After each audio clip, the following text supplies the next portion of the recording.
Thank you so much for being here today, everyone. Government is slavery.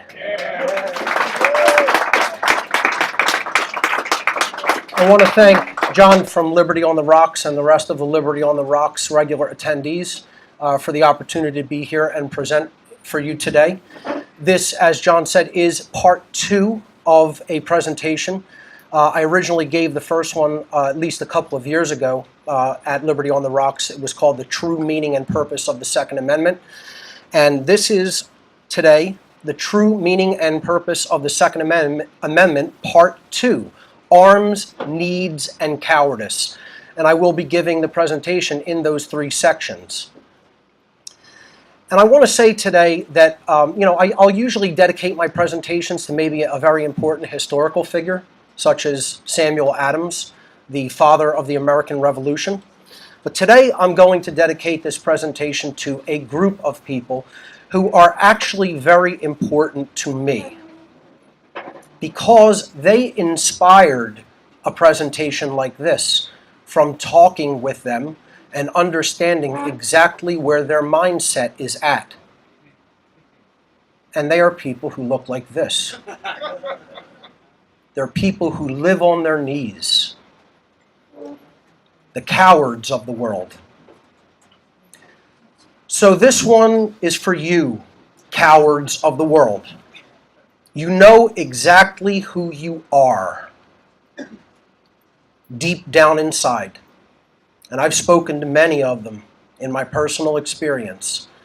And them telling their mindset to me is what actually inspired this very presentation here today. So I know there's not many of them in the audience here, but I know that they're out there watching on the internet, and as I say, you know who you are. So before we begin, I usually give a little bit of a caveat about my presentation style. Just by a show of hands, who has never seen me present before? Okay, not bad, not bad. That's good, that's good. So my presentation style is often very harsh. It's very direct. I don't sugarcoat my words, and the easily offended should just leave now, okay? Because I don't care how offended I make anybody. I'm not here to be delicate with other people's sensibilities. I'm here to tell harsh truth that needs to be spoken. And because so few people are speaking that harsh truth, I'll do it. I'll take up that mantle and do it. No problem. But truth is combative. So I'm not going to sugarcoat my words or my delivery. Some may be upset or angry by what I will say during this presentation, so be it. Getting upset and getting angry will never make what I say untrue. Truth remains the truth, regardless how anyone feels about it. The truth by its nature is belligerent because it wages war against all forms of deception and mind control.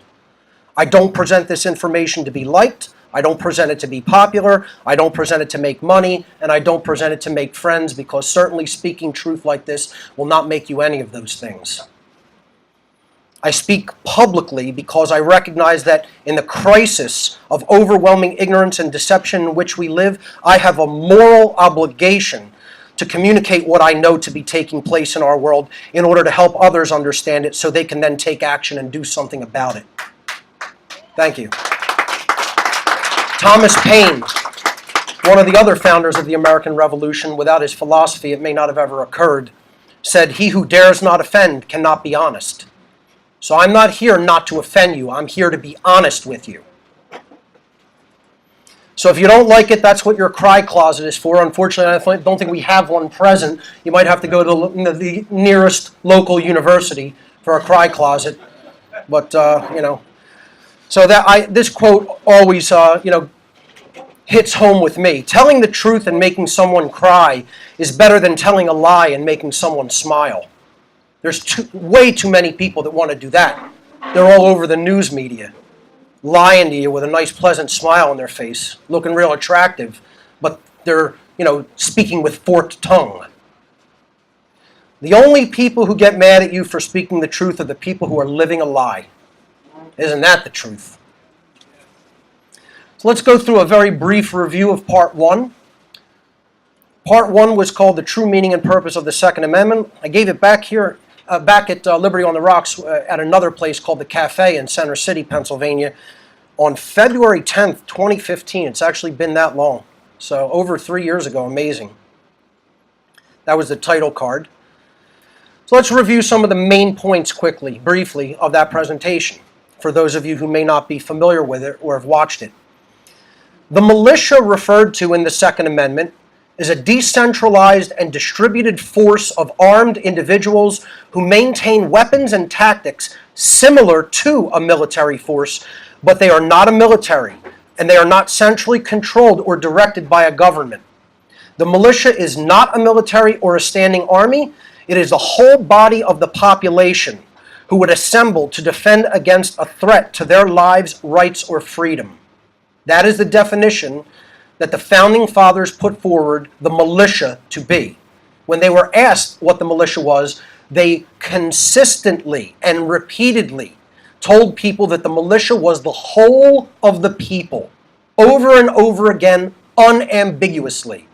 And the majority of the people during that time absolutely recognized the militia was the whole body of the people. Today, we barely even understand what the word means, let alone who constituted it. The term well-regulated in late 18th century parlance referred to discipline and uniformity. It meant that every weapon was maintained and functioning properly, and every person received basic tactical, combat, marksmanship, and weapons training. It did not mean government regulation. The Founding Fathers and the authors of the Second Amendment, James Madison and George Mason, were also abundantly and consistently clear when they were asked what the terms well-regulated meant. It did not mean regulated by a government. It meant you are using the same equipment, you understand how it works, you're receiving the same training, everything is set, checked, regularly maintained, and ready to go. That's what well-regulated meant. And anybody who's telling you differently is lying to you or ignorant. The militia was described as, quote, being necessary to the security of a free state. The word necessary means indispensable, cannot be dispensed with or gotten rid of. And we'll talk about needed, the word needs, later in the presentation. This meant that the militia was an absolute requirement for the preservation of a free way of life. The word free state, the term free state did not mean Pennsylvania, New York, New Jersey, Delaware, etc. That's not what they were referring to by the term free state. It meant a free way of life. It was the militia was the very means required to ensure that the people would maintain the ability to defend their freedom with defensive force when necessary. Rights are universal and inherent to creation. Our natural rights are not man-made mental constructs. Let me reiterate that. Our natural rights are not man-made mental constructs. Too few people do not understand that rights are inherent to nature itself. They are not mental constructs invented by man. Rights are not granted or bestowed upon us by government. They are our natural and universal birthright endowed by the universe itself. The right of self-defense is one of our natural rights and can never be removed or incrementally encroached upon, or in other words, infringed by humankind. That is not a right to perform. Any attempt to do so is completely and utterly morally illegitimate. Now, that's what the word infringed means, to incrementally encroach on. The Founding Fathers are saying in this meme, gentlemen, I still believe shall not be infringed is quite clear. I mean, we won't be handing this nation over to morons, will we? Well, unfortunately, I think that's exactly what happened. Elbridge Gerry, one of the statesmen of the Revolutionary War era period, said, "What, sir, is the use of a militia? It is to prevent the establishment of a standing army, the bane of liberty." They called standing armies, in other words, armed forces, the bane of liberty. That's what the Founding Fathers and their contemporaries referred to standing armies as. And yet that's exactly what we have today. everywhere. The police and military forces constitute standing armies in our presence, in our midst. And the founders were vehemently opposed to this. They even put provisions in the Constitution to protect against the rise of standing armies, as I'll talk about. Whenever governments mean to invade the rights and liberties of the people, they always attempt to destroy the militia in order to raise an army upon their ruins. The militia was necessary to prevent the establishment of a standing army. The founders never intended us to have standing military forces. They're actually unconstitutional entities. And this is the standing army the founders warned us about. Militarized police forces in our midst that are the greatest direct threat to freedom that humanity faces. So let's get into section number 1. As I said, this presentation will be broken down into 3 sections: arms, needs, and cowardice. So you'll notice I did not define the word arms in that previous review, because this section is going to deeply explore what the founders meant by the word arms and the actual authors of the Second Amendment meant by arms. The Second Amendment does not just apply to firearms. Let me say that again. The Second Amendment does not just apply to firearms. Okay, people insist that this is what the Second Amendment is only about, that it's only about firearms, and it is not. The word firearms actually does not even appear in the Second Amendment.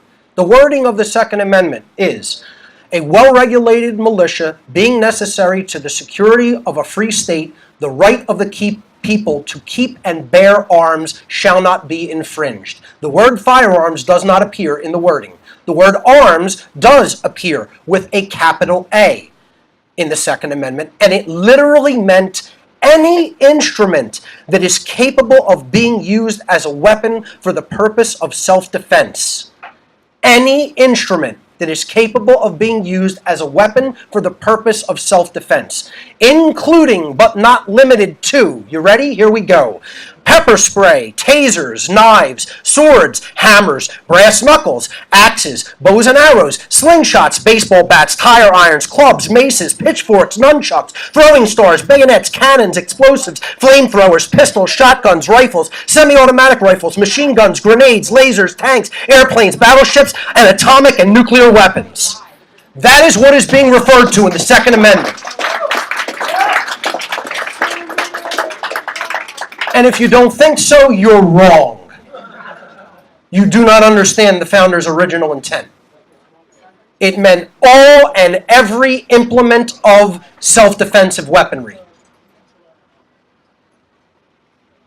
So these are arms, okay? Swords, knives, nunchucks, katanas, pistols, baseball bats, everything. You name the weapon. Some broken glass that you found on the ground, a brick, a table leg, okay? You can make improvised weapons. They're covered by the Second Amendment. Anything you can imagine, okay? Including firearms, including semi-automatic and automatic weaponry, including planes and tanks and bombs and grenades. And yes, let's take it out to its total conclusion, okay? Right away, let's get it all off the table. Let's take it all the way out to its total conclusions. People go, oh, what about tactical and nuclear warheads? Yes! Yes! Included in the Second Amendment. Yes. Okay?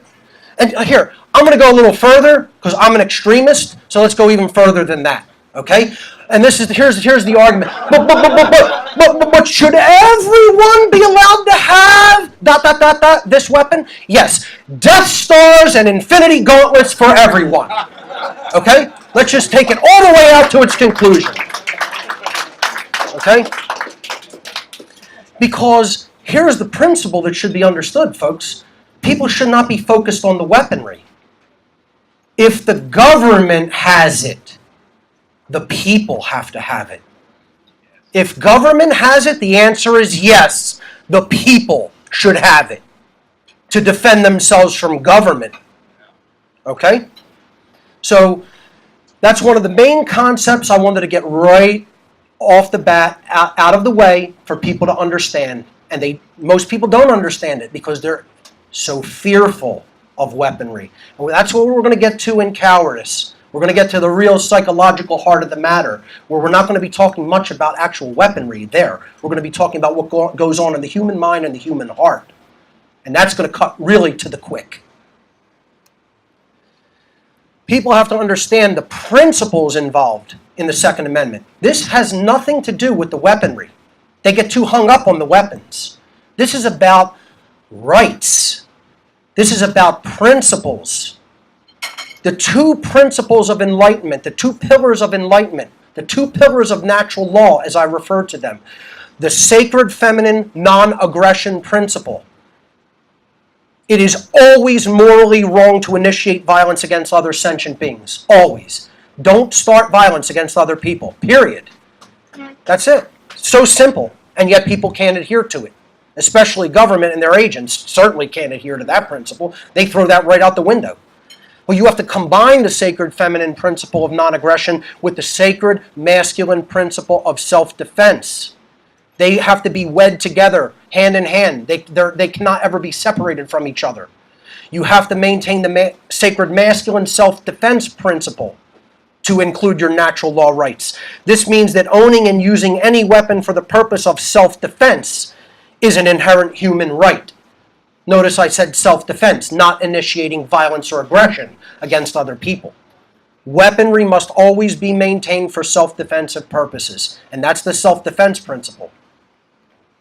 In other words, do no harm but take no shit. That's what enlightenment really constitutes. That's what constitutes a genuinely enlightened being. And yet, people can't get simple principles. They can't wrap their mind around simple principles. And that's because of fear.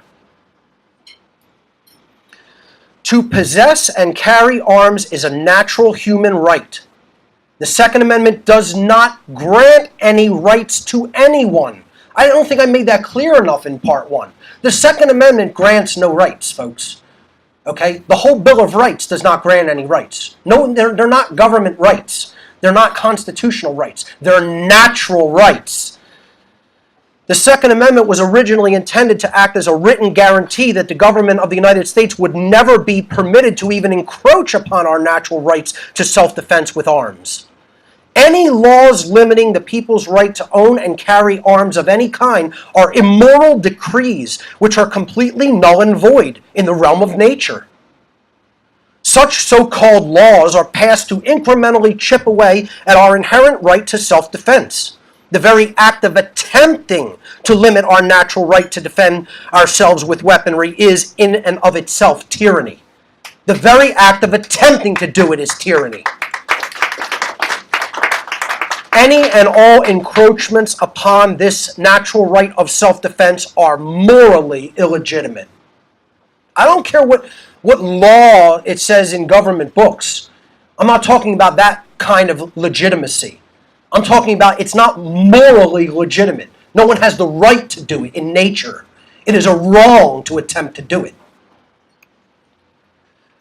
So think about it, folks. I can carry a .45 automatic Colt pistol on my hip, .45 ACP, and that's seen as okay in most of the states in the United States. And yet, in almost every single state in the United States, the hand weapons on this side are not allowed to be carried, and there is no permit to carry them. You cannot apply for any permit to carry them anywhere in the entire United States. I can't carry a pair of brass knuckles to defend myself. I can't carry a knife, especially a switchblade, to defend myself in most states, and I can't in any state carry a pair of nunchucks, which would be one of my weapons of choice because I'm trained in using them.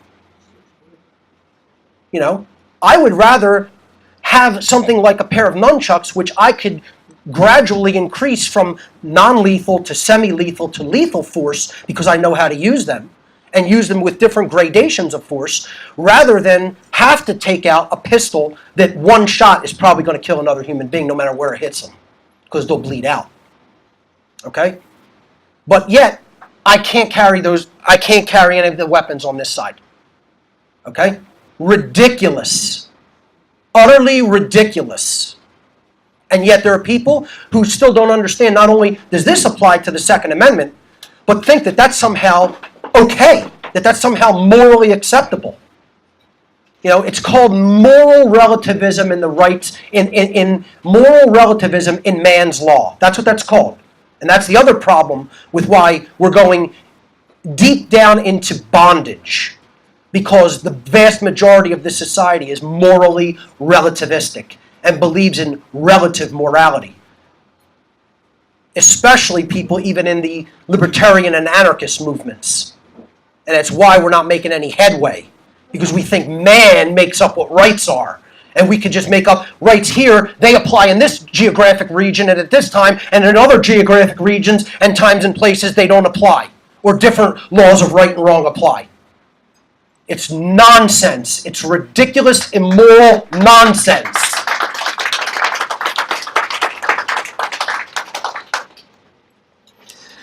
Another argument you get from people who are anti-Second Amendment is that the Founding Fathers didn't even envision the technological advances that we would have in firearms. And a lot of people rightly respond to them. They didn't envision the internet either. Does that mean you don't have freedom of speech on it? Because they didn't understand that the internet would exist one day? Secondly, they're wrong. The Founding Fathers absolutely did envision technological advances in weaponry and had semi-automatic firearms in their time. And these are 4 examples of semi-automatic firearms during the Revolutionary War era. The pepper box revolver, which was a six-shot revolver that you could load 6 rounds into it before having to reload. The Belton flintlock musket was an early semi-automatic musket.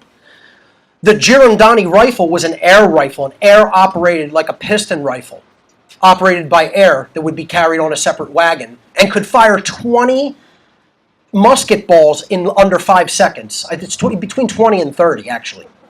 And then the puckle gun, which was a rotating semi-automatic, sort of like a small cannon. Okay? All 4 of these weapons existed during the Founders' times. So they had semi-automatic weaponry. Not only could they not envision it, they already had it. So the people who bring up this ridiculous argument are ignorant to history. They don't even understand what weaponry existed during the Revolutionary period. Our unalienable right to self-defense never expires or becomes outdated. This is another thing people have to understand. They say, oh, that was then and this is now. Oh, that applied to their time. It doesn't apply now. No, rights don't work like that, folks. They're eternal because they're not made by man. They're inherent to creation. Contrary to what many authoritarian statists would claim, our unalienable rights never expire. Maintaining the means for effective self-defense with weaponry is a basic human right and can never expire or become outdated. Human beings' necessary means of self-defense should always grow in scope and scale in proportion to the existential threats of every age. That means if 100 years from now the government develops more advanced weaponry than the people have, the people should have access to that government. And it should continue to grow in proportion to whatever any potential enemy of the people has. Lysander Spooner said, "A man's natural rights are his own against the whole world. Wouldn't matter how many people say they're not valid. Any infringement of them is equally a crime, whether committed by one man or by millions, whether committed by one man calling himself a robber or any other name indicating his true character, or by millions calling themselves government." Absolutely. The problem is, you're not going to hear this man's philosophy espoused in modern universities and high schools and grade schools, because they don't want children to learn that. They want them to learn socialism and communism so they could get in line like good little following sheep. They're not interested in teaching the actual philosophy of freedom to human beings, no. They want to prepare the way for slavery.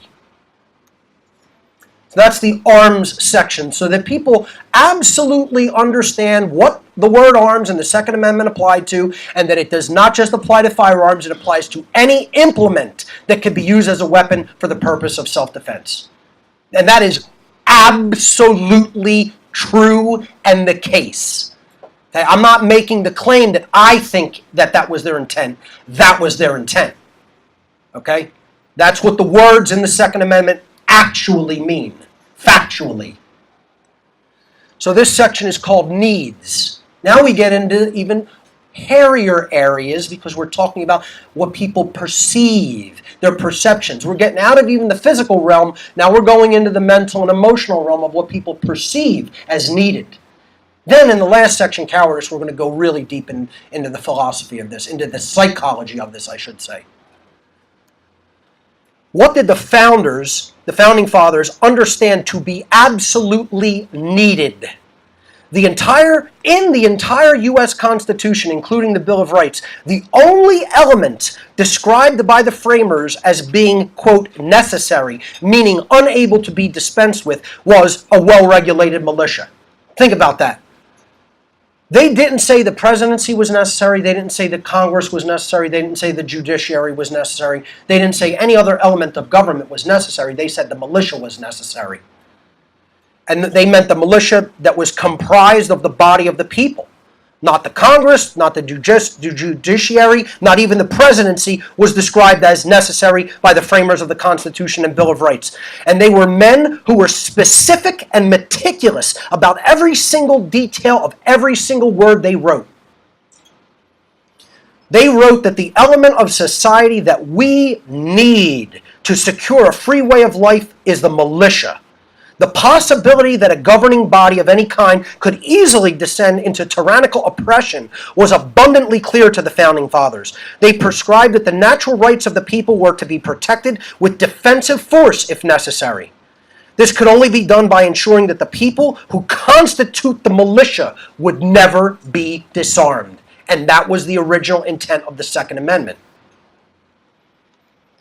See, we need what they have, as a reiteration of what I said in the arms section.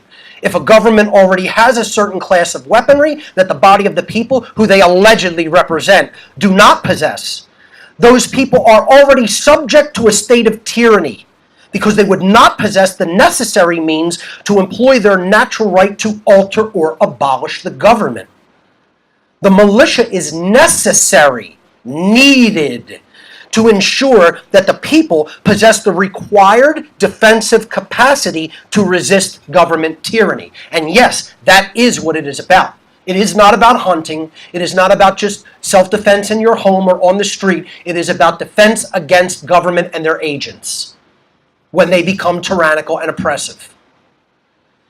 In other words, don't bring a knife to a gunfight. You have to maintain what the opposing side has. Because here's what happens when you bring a knife to a gunfight. Y'all remember this? Yeah, it brings back memories from my childhood. This is what happens when you bring a knife to a gunfight. That's what happens. Okay? So it's about maintaining equality in the ability to inflict damage to the opposing side. But you bring a knife to a gunfight, and that'll happen almost every time, unless you're some super well-trained, incredibly trained martial artist who knows how to get within closing distance in a very short period of time. The militia is needed to ensure that the people have what they need. Let me say that again. The militia is needed to ensure that the people have what they need when the time comes. And I'll explain that. In military engagements, armed forces seek to secure what is called full spectrum dominance. In other words, control over land, sea, and air. A primary purpose of this engagement style is to secure supply lines for your own forces while simultaneously preventing movement of supplies necessary for the opposing forces to continue to fight. One of the main purposes of the militia is to counteract such a military engagement style. This is accomplished by having supplies and means for potential battle already in place. And that is the very definition of a distributed fighting force. You distribute the supplies and the means for battle throughout the entire geographic region. That's what a distributed fighting force or a militia is. So if and when supply lines do become blocked by an opposing force, needed items for engagement are already available where you are at. Governments continuously attempt to dissuade people from forming a truly effective, well-regulated militia because they know how effective a militia is against the battle logistics of a long-term standing army. Governments also have attempted to incrementally disarm the general population so that they can permanently prevent any righteous rebellion from a people's militia against government tyranny and slavery.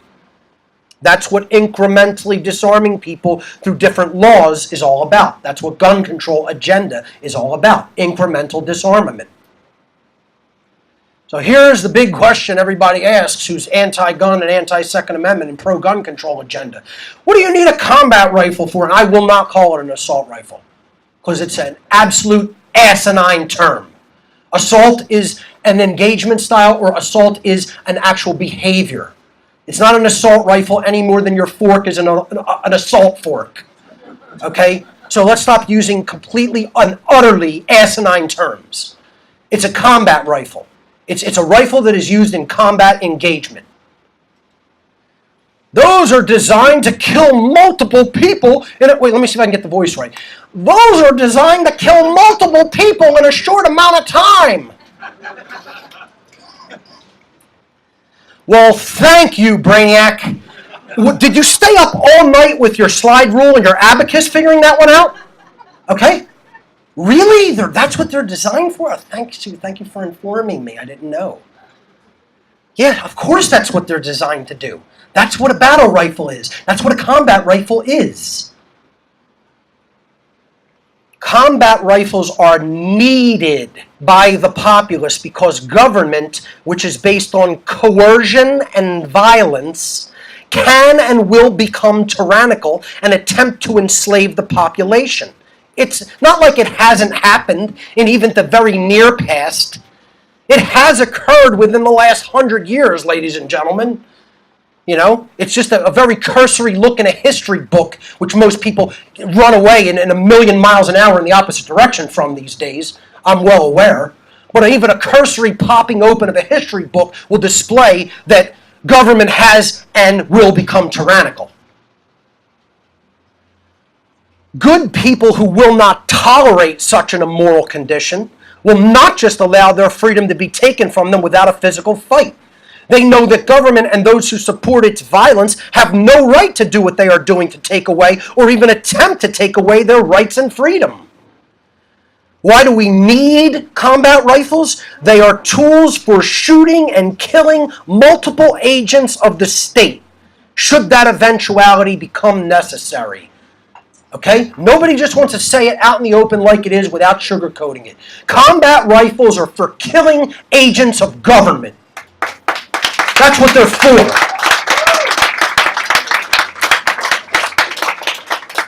And hey, people say, oh, that's not going to happen.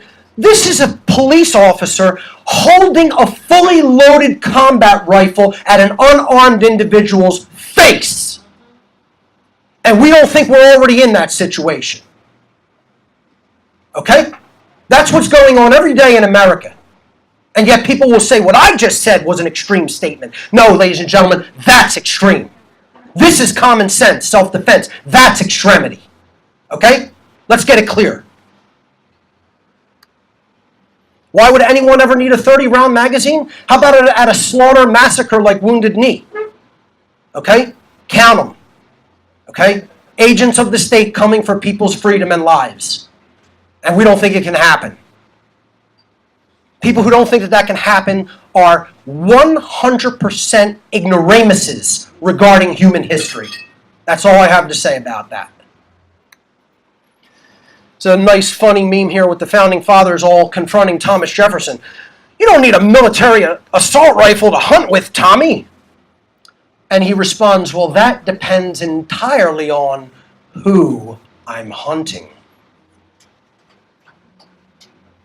You don't need 30 rounds to hunt. Correct. But the Second Amendment was not written in case the deer turn against us. Okay?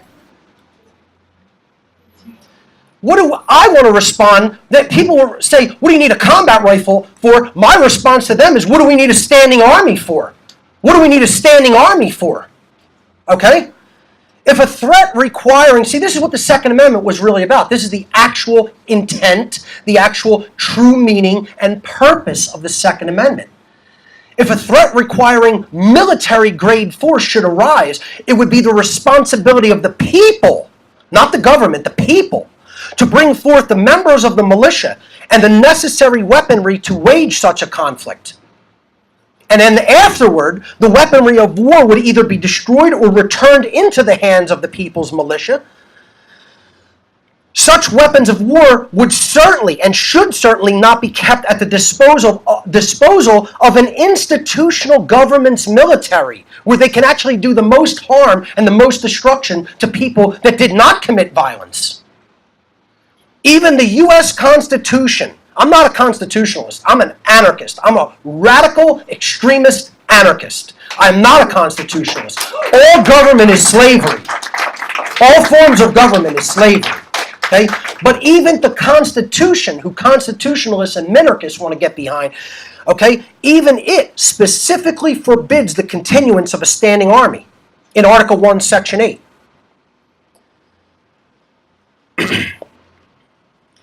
It specifically forbids the continuance of a standing army. The standing army is meant to be dissolved after a military-grade conflict, requiring it. And the Constitution specifies that no money is to be appropriated to any army, anything constituting an army or a standing military, for any longer than a period of 2 years. Specifically provisioned in the U.S. Constitution.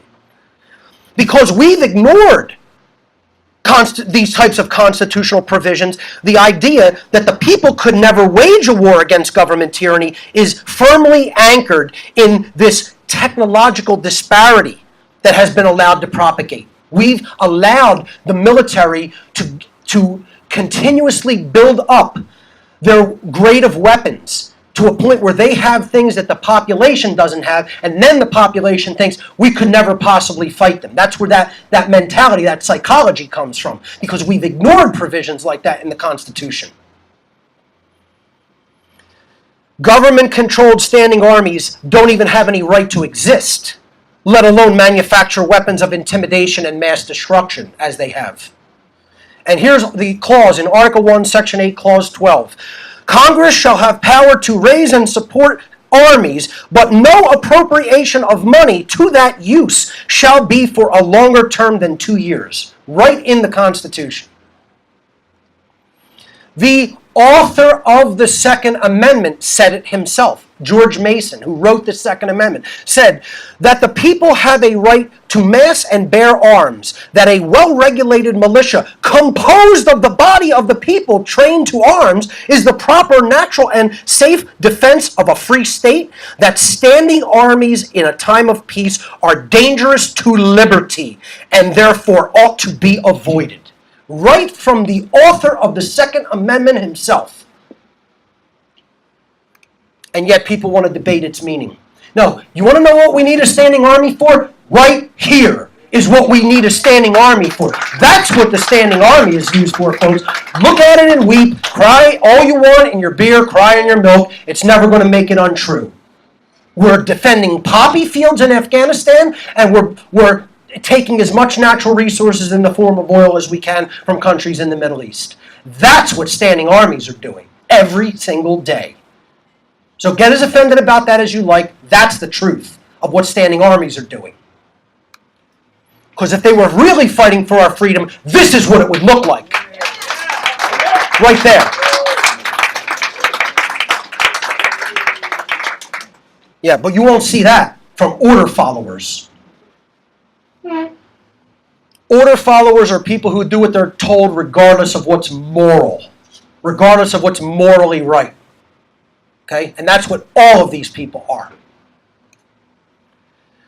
We have right now in this country a complete reversal of the Founding Fathers' original intent of the Second Amendment, of the entire setup of the country.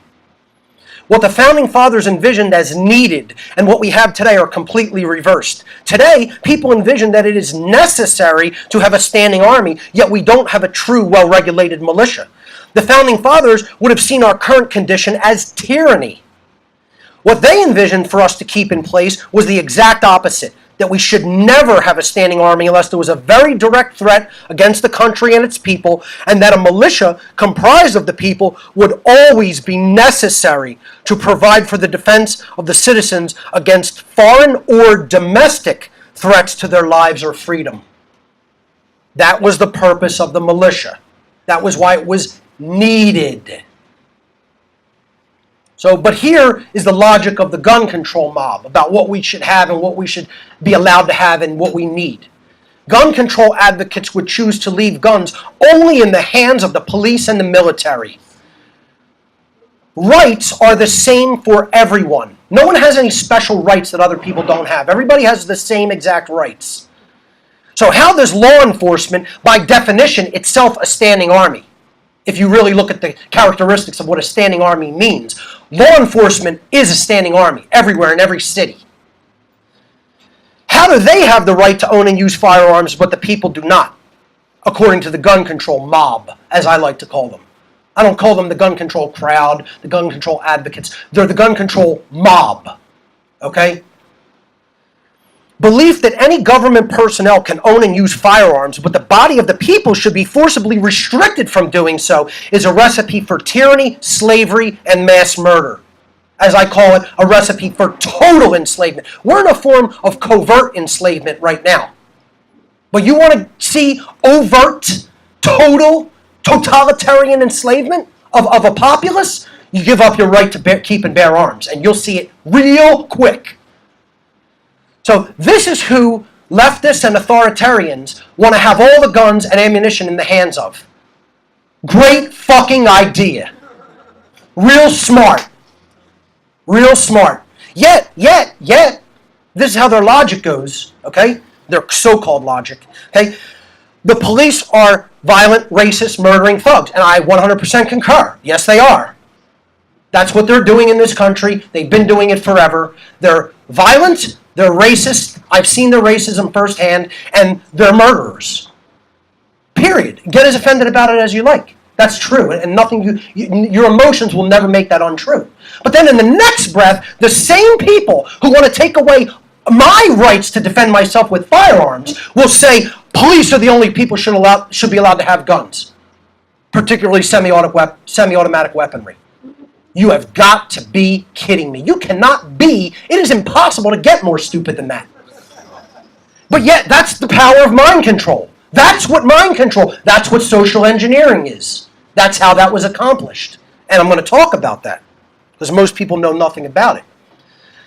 So to wrap up this section, your emotion-based, quote, need to feel, quote, safe does not trump my reality-based need and right to defend my freedom with firearms. The need to feel safe, or even, and here's where I'm going to offend a lot of people, and I could care less, even children being murdered by firearms, are not sufficient reasons to abolish human rights. However tragic any situation may be, and I agree, children being murdered with firearms is tragic and should not occur, okay? But be that as it may, that situation will never be grounds for disarmament of a population or abandonment of human rights. If a child dies due to gun violence, that is a violation of the child's right to life by an individual taking wrong, violent action. It is not a justification to violate the rights of other individuals to own firearms for the purpose of defending themselves from violent individuals.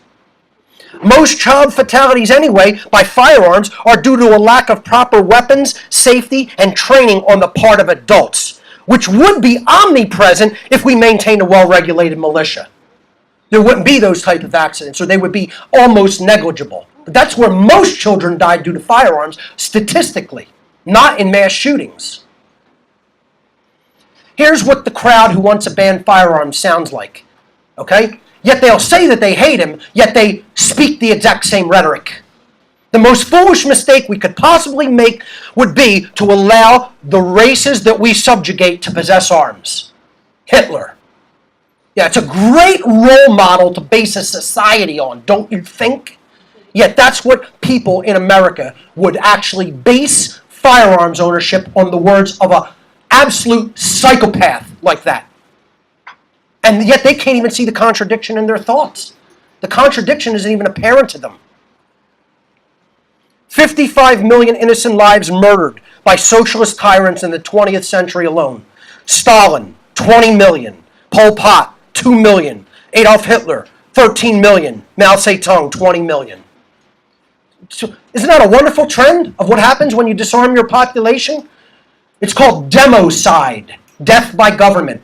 First, they disarmed their populations, and then mass murder took place. It's a historical pattern. And once again, if people spent less time looking at their smartphone on Facebook and more time in a history book, they would understand that's the historical pattern. Hard to swallow pills. And here's my sentiment exactly, folks. And like I said, get as offended as you like. 10 million school kids could die from gun violence every day, and it still wouldn't trump my natural right to self-defense. Get over it. Don't put words in my mouth or get it twisted either. I don't want to see that eventuality. But I'm telling you, you're not going to judge me based on what other people do. My actions belong to me. They're my responsibility. That's like punishing the class because one kid talks out, when he shouldn't be. Okay? That's a tyrant's position. That I'm going to take everybody's rights away because somebody acted out in a way that they shouldn't have. I will not be held responsible for misdeeds committed by people who look like me, with guns like me, or for any actions by other people. I am responsible only for my own actions.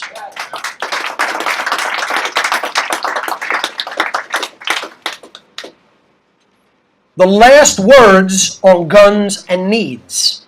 It's better to have one and not need it than to need one and not have it. Ain't that the truth? Yeah, go look up stories of people who were in a situation requiring a firearm. They didn't have one on their person. That's tragic. That's tragedy because it could have been averted. And if the government says you don't need a gun, you need a gun. Take it from first-hand accounts, okay?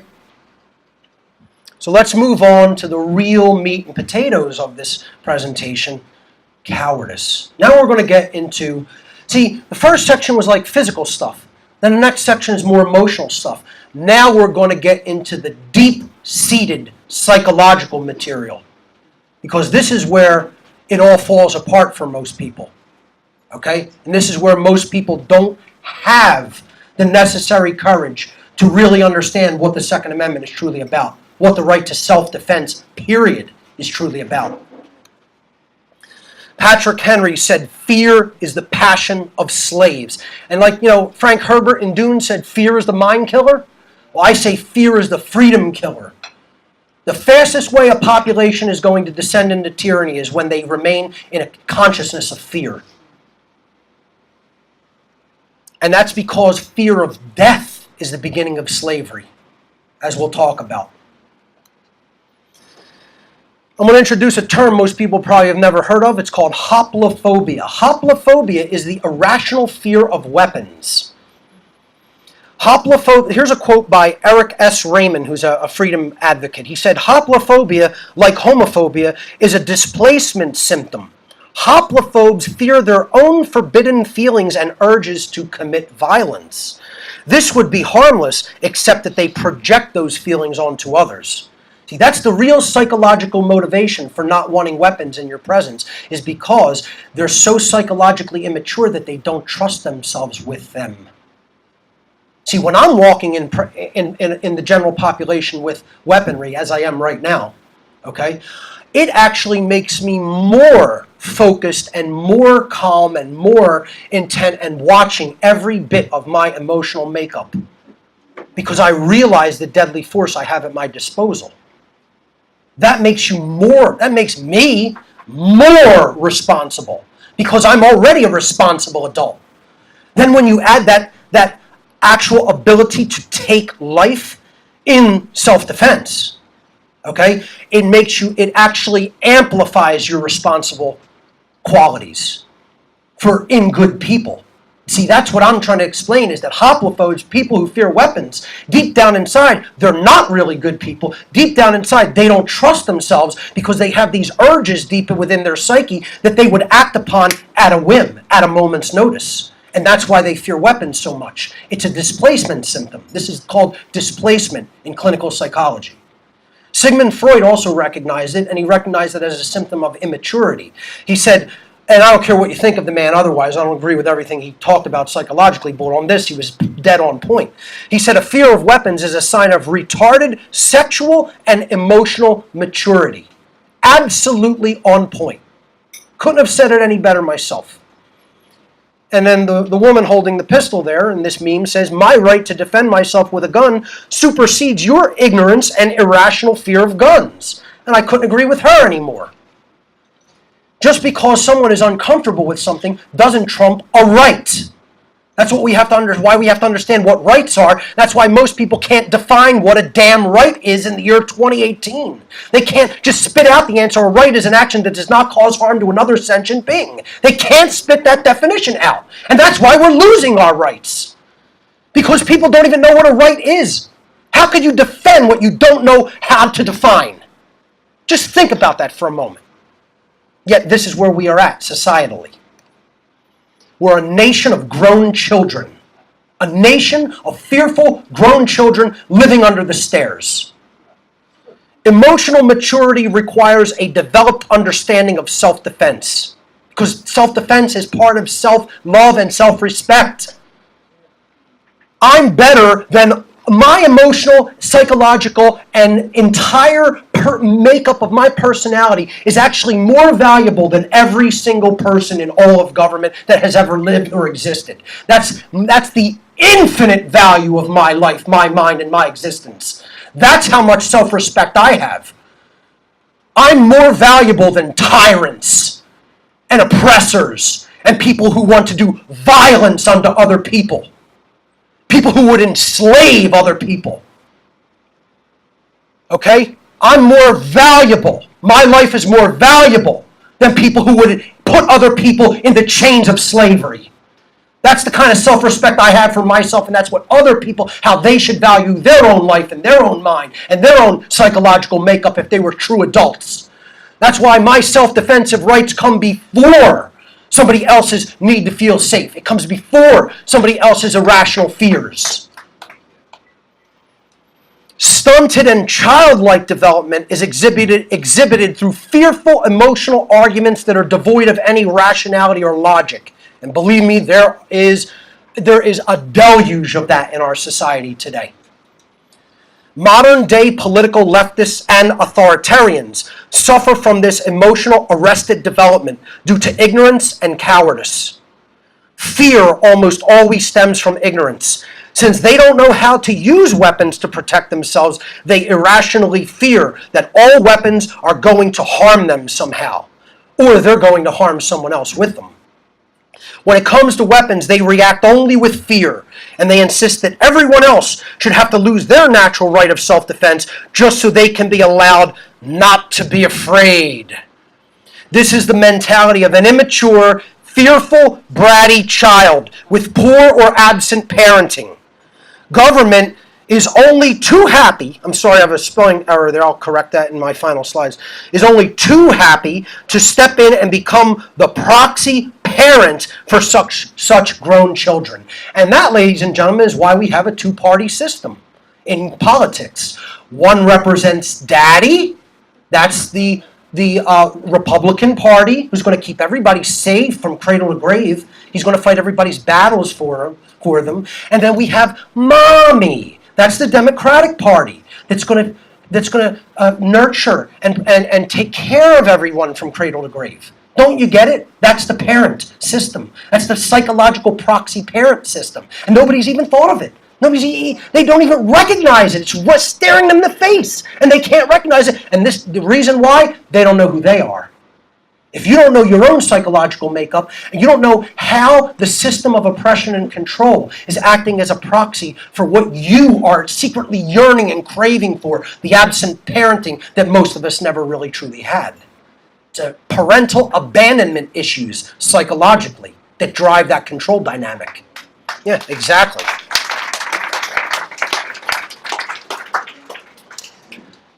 So, you have children saying, I feel safer in gun-free zones because criminals aren't allowed to use guns in them, right? That's how it works, right? Yeah, that's how it works. And then you have brats like this,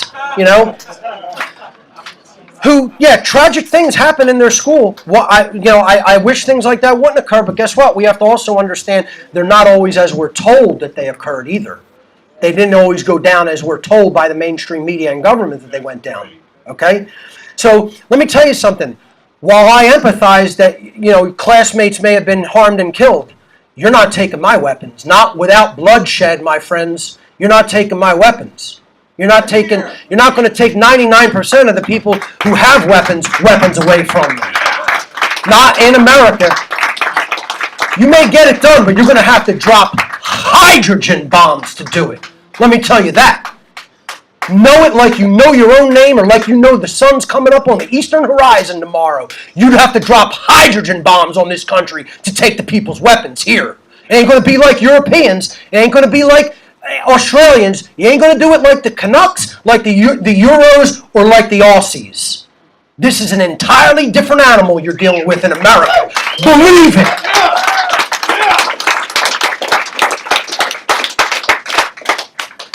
Let me explain how children like that are output into our society. It's called social engineering. And if people don't know about it, they better look it up and they better start reading. Okay? And I call it what it really is. You want to use the scientific and the politically correct term or whatever? It's called social engineering. All right? But what I call it is what it really is. Mind control. And that's what most people are under. They're under mind control. Okay? Social engineering is used to keep us ignorant and afraid. The socialist, communist, outcome-based education system that we have in place in this country is keeping people in a state of ignorance regarding inherent rights through indoctrination into postmodernism. This is what is being taught in universities all over this country, all over the world. Postmodern thought, which is all about think with your feelings, everything is relative, okay? And you could just believe whatever you want. And that'll basically make it so. And everybody's belief independently is just as valid as everybody else's belief. No, it's not. There's such a thing called truth. And then there's such a thing called aligning perception to truth, which is what our job as human beings should be to do. So we're not unthinking, irrational imbeciles. That's what critical thinking is. That's what our children should be being taught, critical thinking skills. But no, they're being taught how to use their feels to come to conclusions. Look, I'm an advocate for emotions. People have to get in touch deeply with their emotional selves. I mean, our emotions are a compass, a guidance system for morality, so that we can feel what we do to other people. But you can't come to logical, correct conclusions about truth and what's going on in the world just by feeling it. You have to read and research and study and weed out contradictions and use scientific methodology. You're not going to come to conclusions about what is true and real with your feelings. Sorry, it doesn't work that way. Cultural Marxism and social Darwinism have become the basis for, quote, determining what rights are. School shooting events are employed to drive an agenda of disarmament under the pretext of safety. Such programs directly target the minds of the youth to instill postmodern ideology, socialism and communism, and the disarmament agenda, all of which accelerate the destruction of human freedom. And then we have the mainstream media, who is directly in league with intelligence agencies and big tech corporations such as Google, furthering the agenda of oppression through censorship of dissenting information. Children and adults increasingly believe today that unless information came from the government, that it is not true. They believe government is the only legitimate official source of information. Folks, how many people in this room have read the book by Jim Keith called Mass Control? Mass Control by the gentleman named Jim Keith. I want to count. Please leave your hand up. 1, 2, 3. 3, 4, 5, 6, 7, 8. 8 people. Absolutely unacceptable. Absolutely unacceptable. Everyone here, if you want to know what is taking place in America and throughout the world, should have already read the book by Jim Keith called Mass Control. Mass Control by Jim Keith. He was assassinated for writing this book. He was found dead under suspicious circumstances with no connections to the crime, no one arrested for it, because of the information he released in this book about exactly how much and how deeply embedded the Central Intelligence, members of Central Intelligence in the United States, have embedded themselves in United States media corporations and entities. And he discovered that it is far worse than how embedded the KGB was in Soviet Russia media. But only, see, there's a big difference between them and us. There's a big difference between people living under Soviet rule in the USSR and people today in America. The people living under Soviet rule, when the KGB owned every aspect of just about every media outlet that they were allowed to see and hear, laughed at it. They laughed at it. They thought it was a joke. They turned the news on at night and said to one another, "Here comes the KGB report." Literally. Literally, it was a common phrase. The KGB report is what the nightly news was called in Soviet Russia. Here, full-grown adults, or people who think of themselves as adults, actually believe that they're being given critical information that they need to hear and understand when they're watching the nightly news, and don't believe that the CIA 100% controls the news media and the outlets that put forward the news, so-called news. This is how naive and childish the American population is. And it's because they don't do reading. It's because they're too busy flipping through Instagram photos. Okay? Mass Control by Jim Keith. Indispensable reading. So,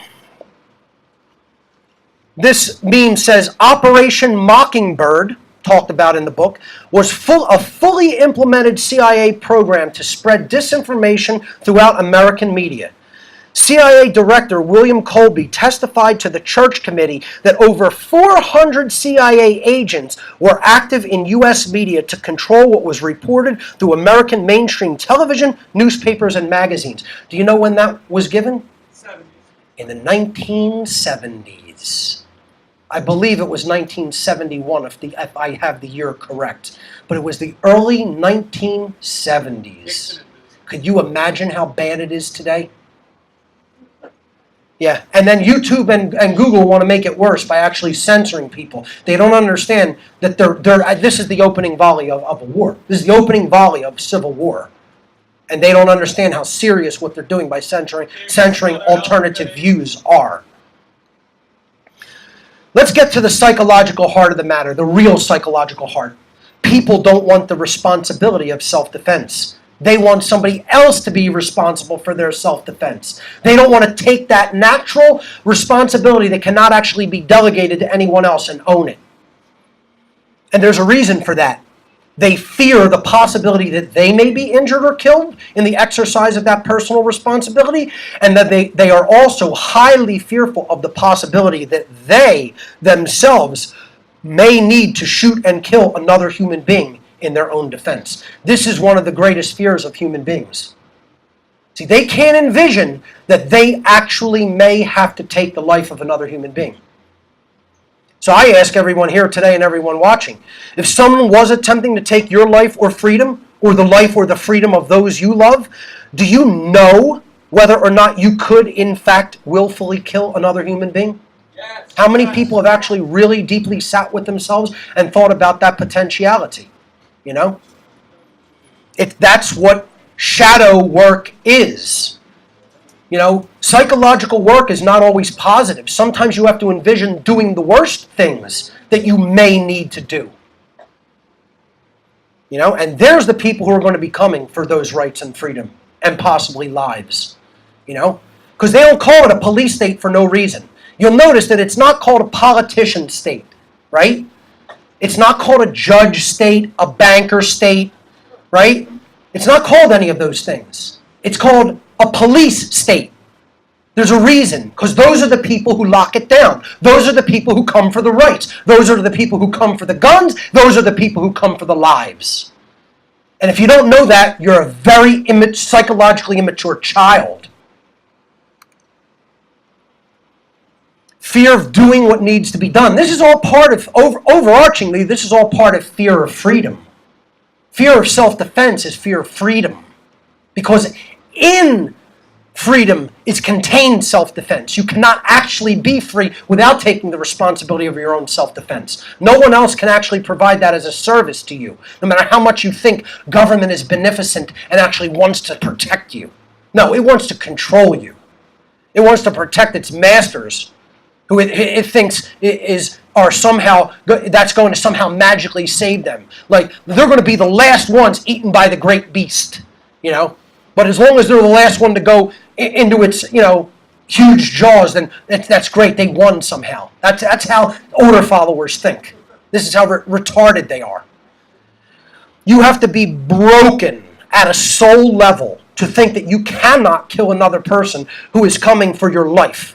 Now, I want to give an allegorical example. How many people watch The Walking Dead? I find it a pretty interesting allegorical television show about what would happen in a complete societal collapse and how people would behave toward each other.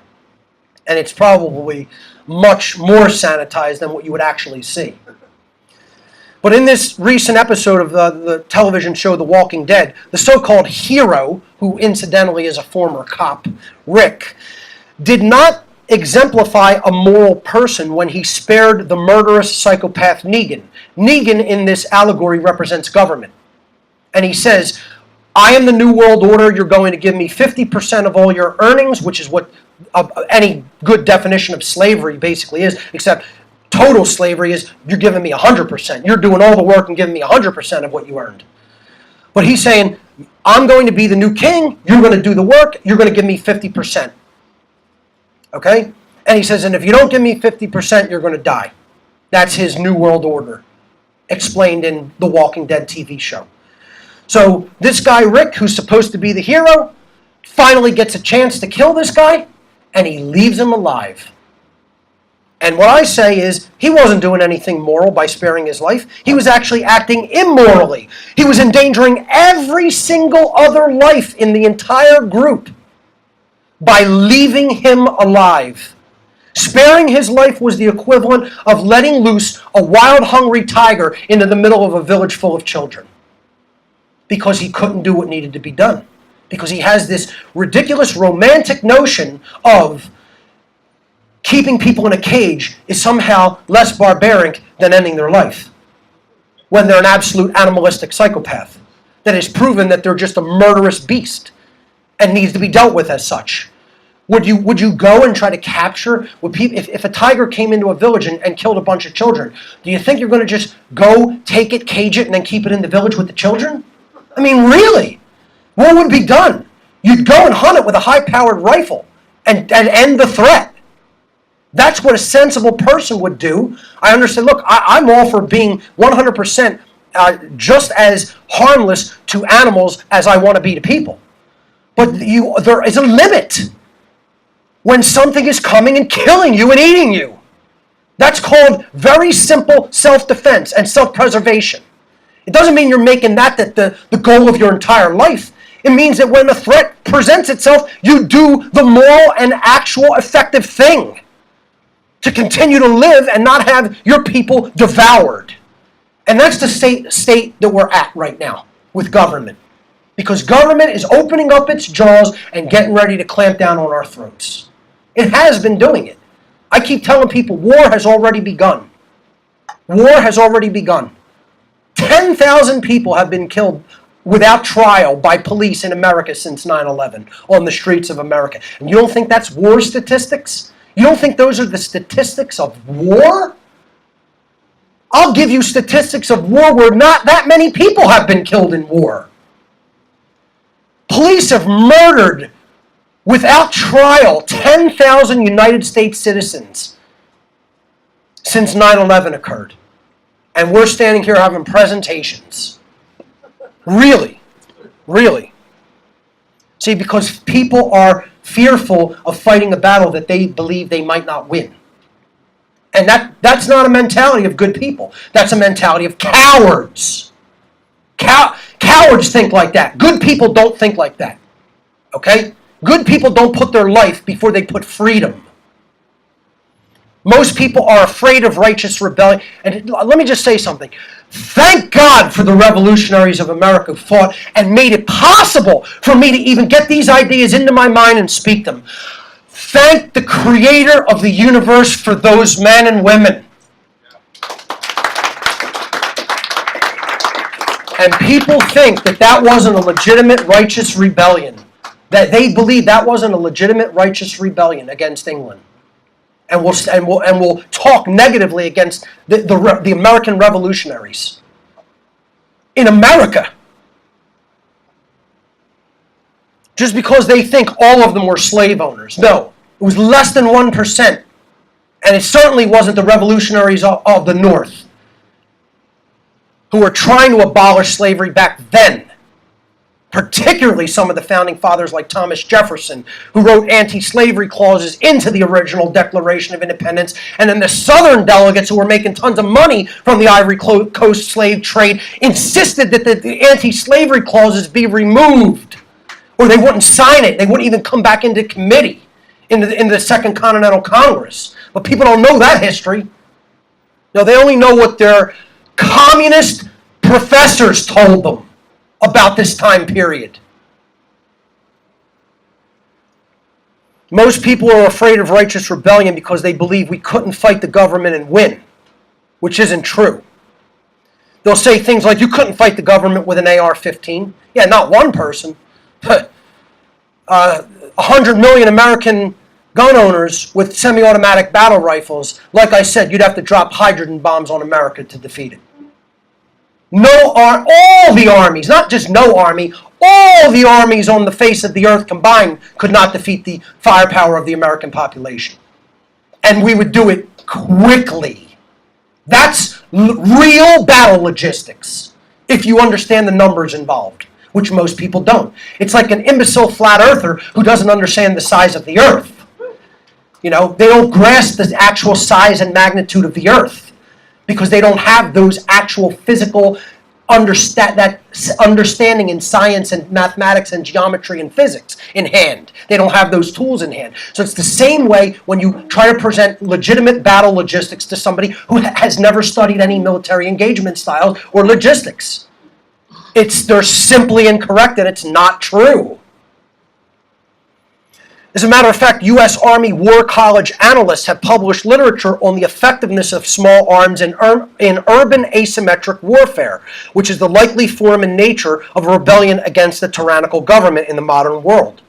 These logistics are often completely ignored by armchair strategists and opponents of the Second Amendment who are too cowardly to take up arms in the first place.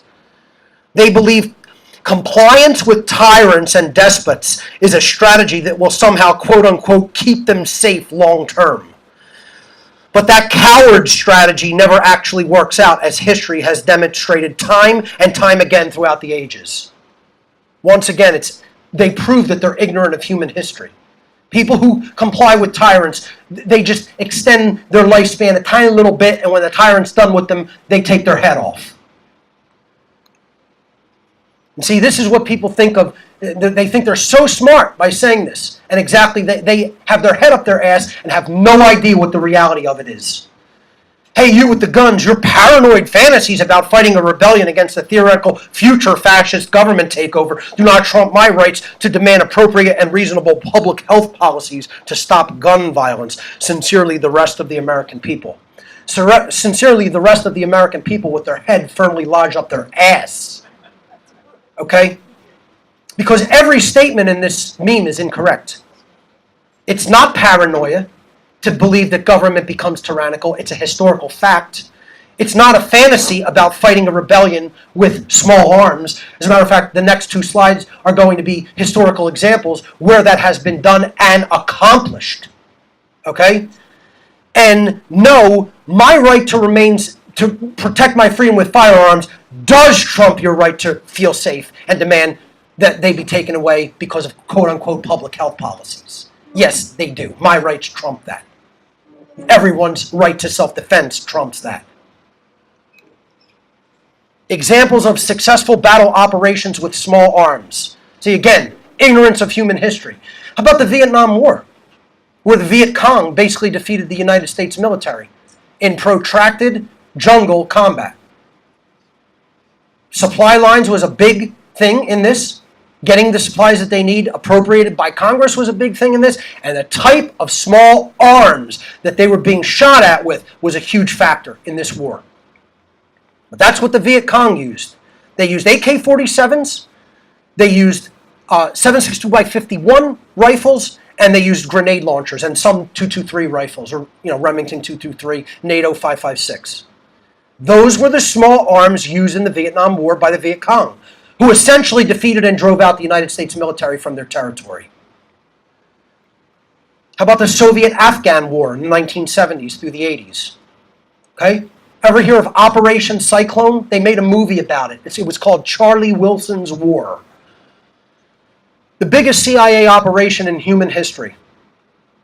Funneling taxpayer money to the Israelis to buy weapons, small arms, and then to funnel them into Afghanistan to fight the Soviet Union and bleed them during the Cold War in a protracted war in the mountainous region of northern Afghanistan. How many people have ever heard of Operation Cyclone? Fantastic. I was not expecting that show of hands for that. Good. Good. So, people should really learn about it and read about it. And, they held the Soviet Union's war arsenal at bay with small arms. And the Soviets warned us not to go into Afghanistan because they said you'd be there for decades. Oh, what happened? Yeah, because we're not interested in really leaving because we want all the opium. We want to control the opium trade throughout the world. So what do we truly value, safety or freedom? Most human beings are just too cowardly to stand up to the violence and coercion of government, no matter how many of their rights are taken away. Most people have chosen comfortable slavery over potentially dangerous freedom. They've done this because their priorities and values are way out of order due to false beliefs. They fail to understand the truth that life itself has no value without freedom. Life itself has no value without freedom. That's called just surviving. Just physical survival is not thriving in life if you're not free. Who would rather just survive in a state of slavery just because you're alive rather than actually be free? I'm more concerned with being free than being alive.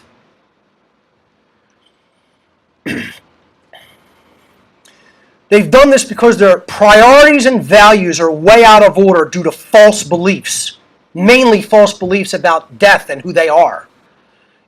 They fail to understand the truth that life has no value without freedom. Valuing life without freedom is actually the ultimate mindset of the religion of Satanism, which if people know my work, they know I talk an absolute whole lot about what the real satanic belief system is, okay? Because I have direct experience with it from my past. And I'm telling you, in the religion of Satanism, they value physical survival. The actual first tenet of the satanic religion is survival of self above all else. Self-preservation is the absolute highest law of nature, even above freedom and morality.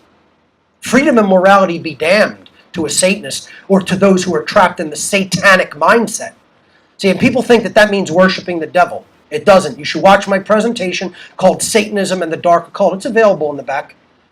And you'll understand what the real mentality of Satanism is, and they have indoctrinated most people in America into this religion without even understanding that they have been indoctrinated into this religion. Okay, so of what value is physical safety if you are not actually free? Now listen to this for a moment. Listen to the logic in this philosophy. Being free does not necessarily mean that you are safe. You can be free and not be safe. But being enslaved always means that you are definitely not free, because you are always under duress of physical violence if you are enslaved, if you do not comply with the mandates of your masters. Slavery always means that you're unsafe. There's no such thing as safety in slavery. Never has been and never will be. Yet those who value safety over freedom cannot seem to see this very blatant contradiction in their own thought process. So when I do presentations like this, I feel like Samuel Adams, the father of the American Revolution, who came to the Pennsylvania State House here in Philadelphia, rode on a horse 300 miles over incredibly tough terrain by himself to speak in front of many rich, unconcerned representatives who thought that all the massacres that were going on in the New England colonies were just Bostoners' problems. You know? That it wasn't affecting them, so who gives a shit? And when he came here and spoke here in Philadelphia, he said to all the assembled rich delegates, if you love wealth greater than liberty, the tranquility of servitude greater than the animating contest for freedom, go home from us in peace. We seek not your counsel nor your arms. Crouch down and lick the hand that feeds you. And may posterity forget that you were once our countrymen. That's how I feel about people who want to have the violence and duress of government continue as statists. You know? They think it's other people's problems. Because everybody thinks it's somebody else's problem until it happens to them and they get hit and they get put down real hard. Then all of a sudden, they're all up in arms over it. And maybe that's what has to happen to people in America. Maybe we're just living too comfortably and too untouched by all this violence. Maybe this violence has to happen to us directly, or maybe even better, maybe it has to happen to our children. Maybe then people sit up and pay fucking attention. I want to address the fake-ass patriots out there, because there's tons of them too. I could do a whole presentation on these jackasses. People who think they're patriots, and yet are still government supporters. Many people calling themselves militia in this country are not the true militia. Ex-military who have never renounced governmental authority comprise many of the so-called, quote, militia groups. They chose the military as a means of life advancement and took a paycheck to advance empire building on behalf of the United States and its covert monetary powers. And they could have renounced their allegiance with evil and quit their cult, but they chose to continue their consort for money and a pension, often. Now many are ignorant, racist, flag-waving, ex-military, fake-ass patriots who think that government and police represent freedom.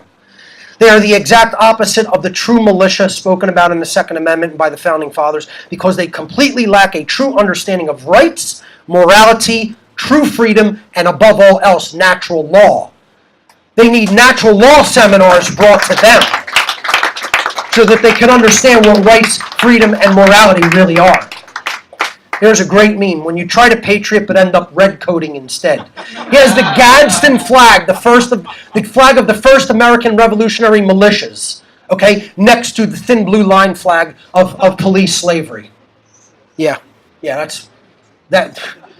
I mean, can it get any more contradictory? Fear of death is the beginning of slavery. See, and this goes to real consciousness, because we don't know who we are. We don't know who we are in consciousness. See, we don't do the psychological work to really know ourselves.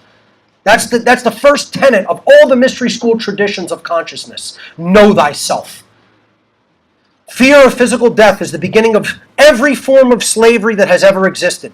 Those who believe in physical material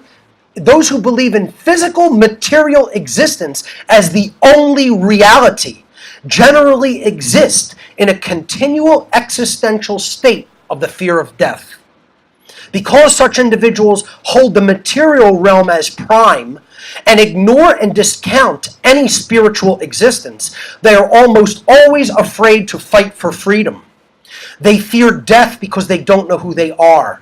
They deny the spirituality that is inherent in freedom, and they don't understand anarchy as the intrinsic state of a free being, meaning no rulers, no masters, no slaves. That's what anarchy is. It's not chaos. It's not lawlessness. It's not disorder. Anarchy means no rulers, no masters, no slaves. Literally means that. This is why the internal great work of consciousness is the foundational work of a sovereign being and the ultimate solution to the condition of slavery. True consciousness means knowing who you are and who the enemy is. It means knowing your surroundings and the nature of the situation in which you exist, in which you find yourself, and confronting that head on. It means understanding that you are not just a physical body, but a spiritual being having a physical experience here for the purpose of learning and growing spiritually. As long as you fear death, you can be made a slave. The threat of slavery will always be present as long as people live in a state of existential, satanic doubt when it comes to who they are in consciousness. Not knowing that they are eternal spiritual beings having a physical experience on earth. They don't have that spirituality inside them, and that's why they can be made to obey, because they fear death more than they fear slavery. Sun Tzu in The Art of War said, if you know the enemy and you know yourself, you need not fear the result of 100 battles. If you know yourself, but you do not know the enemy, for every victory gained, you will also suffer a defeat. But if you know neither the enemy nor yourself, you will succumb in every battle. Freedom always trumps safety.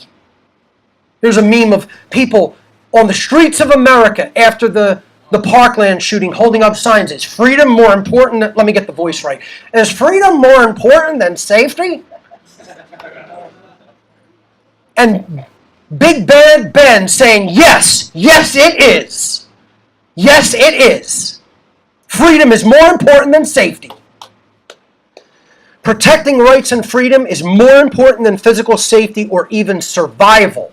Unfortunately, most people today love their comfortable lives much more than they love freedom. In the face of tyranny, cowards always search for safety, while good people place themselves between tyranny and their principles, even when death is probable or certain. Cowards choose either to embrace evil and enlist themselves to tyranny as its agents against humanity, or they seek to appease tyrants, insisting that the enemy is too strong and cannot be beaten. This is what I hear over and over again by weakling cowards. You can't ever fight them, they're too strong. No, we got to fight them in mind, we got to fight them in spirit, and we have to fight them in body. You can never take physical confrontation off the table. They're doing violence to us every friggin' day. So the physical option can never be taken off the table. We have to work to change the minds and hearts of people so that they stop believing that slavery is morally legitimate and that they continue not to understand that government is slavery. It's just a covert form of it. And you've just diffused the masters into a body calling themselves government. It's an oligarchical slave plantation. That's all it is. That's all government is. Instead of having one master, there's just several masters. People who think that they're above everybody else when it comes to rights. Cowards choose... Okay, so where was I here? Cowards will not fight for freedom because they discard their principles at the first sign of danger. Modern-day cowards see militarized police and armed forces as some kind of invincible, unbeatable leviathan. The coward will always choose to remain passive, and as a result, they become complicit in evil themselves. Remaining passive in the face of evil is becoming complicit with the evil.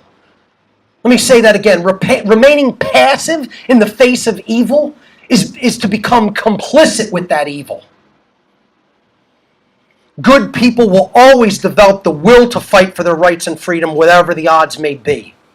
Because this is what happens when we choose security over freedom. It eventually eats us. We think we can put it on a leash and we can control it, but then eventually it grows bigger and bigger and bigger, and eventually it eats you. That's why Ben Franklin said, those who would give up essential liberty to secure a little temporary safety will have neither and will lose both. Courage is sorely absent and desperately needed. I'm getting ready to wrap it up. This is my last section. Only a completely immoral coward would say, let slavery continue to reign, just because death might be the alternative. There are things in this world, in this universe, that are worse than death, and slavery is one of them. The response of the cowards is always that we couldn't possibly fight the forces of tyranny because we would lose. A righteous rebellion for freedom is not waged only because there would be a significant chance of winning. That's not why righteous rebellion is waged. You think people who have waged righteous rebellion always knew they were going to win? You think they sat down and calculated, oh, we're definitely going to win this thing, so let's start fighting? It's not how it works. They put their lives on the line. They didn't know what the outcome was going to be. The proper motivation is that slavery, to fight a righteous rebellion, is knowing that slavery is morally wrong and should not be allowed to continue, whatever the cost may be. Real rebels don't care whether they might die in physical combat. And I'm not talking about soldiers here. They are following the dictates of their masters and not thinking. They're just obeying. I'm talking about real rebels. They don't care whether they might die in combat. That's what a real warrior is. A real warrior is not an order-following soldier. They're not fighting who they're fighting because they were told to fight them. They're fighting who they're fighting because they recognize the immorality of the opposing side and know that they must be beaten at whatever the cost may be. They don't fight because they desire only to physically survive. They fight because they would rather fight and die than to accept slavery as the alternative. That is what liberty or death actually means. It means that the instinct for the preservation of freedom overcomes the instinct for the preservation of life.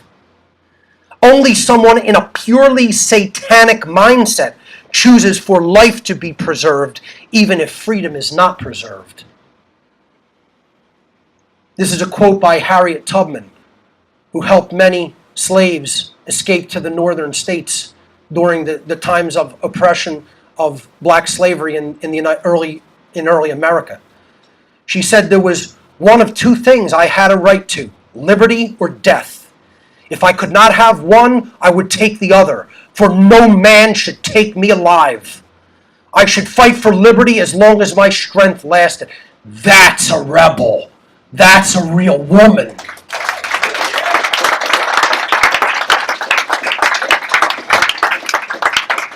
Self-defense is our duty and our personal responsibility. An anonymous quote. If anyone knows the author of the quote, please let me know. No one needs a gun until they do. It's about preparedness. Building a storm cellar or keeping a first aid kit does not make you weak or a coward.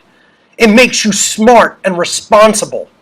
Saying you don't need a gun is like saying that you don't believe evil exists. It's a naive, careless, stupid, and downright dangerous perspective. Self-defense is your responsibility. It cannot be delegated to anyone. Grow up and own yourself. Thank you. I'm going to wrap up with two more quick things, two more slides. This is the true meaning and purpose of the Second Amendment decoded by me. This is how I would write it in modern language. Since it is true that a well-armed, fully functional, and effective distributed fighting force comprised of the whole populace is absolutely necessary and required for the preservation of a free way of life, the inherent and unalienable right of all individuals to possess and carry arms and ammunition of any kind shall never be removed or incrementally encroached upon by anyone. That is the Second Amendment's true, original intent and purpose decoded, ladies and gentlemen. Thank you. Just some final words regarding courage.